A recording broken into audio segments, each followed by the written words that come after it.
அம்மாக்களுக்கு தாங்க தெரியும். இட்லி ஊத்திட்டு சட்னிய வச்சுட்டா வேலை முடிஞ்சதுன்னு நெனைப்போம். ஆனா வீட்ல இட்லியான்னு காலையில சாப்ட்டுருவாங்க.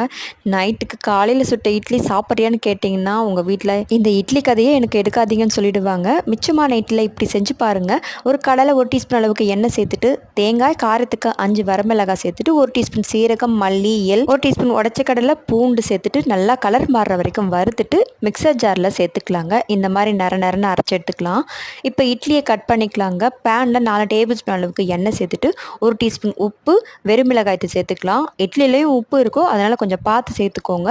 இப்போ கட் பண்ணி வச்சுருந்த இட்லியை சேர்த்துட்டு ஒரு 2 நிமிஷம் வறுத்து எடுத்துக்கலாம். இப்போ கடாயில் பட்டர் சேர்த்துட்டு இது கூட 2 டீஸ்பூன் அளவுக்கு எண்ணெய் சேர்த்துட்டு பிறகு 2 வெங்காயம் சேர்த்து வதக்கிட்டு 1 டேபிள் ஸ்பூன் அளவுக்கு இஞ்சி பூண்டு பேஸ்ட் சேர்த்து வதக்கிக்கலாம். இப்போ இதில் ஃப்ரை பண்ணி வச்சுருந்த இட்லி, அரைச்ச பொடி, கருவேப்பிலை, உங்களுக்கு பிடிக்கும்னா நெய் சேர்த்து கலந்துட்டு ஸ்டவ் ஆஃப் பண்ணிக்கலாங்க. சுட சுட கொடுத்து பாருங்கள். இட்லியை நம்ம ஆளுன்னு சொல்லுவாங்க. செஞ்சு பார்த்துட்டு டேஸ்ட் பிடிச்சிருந்தா லைக் பண்ணிவிடுங்க.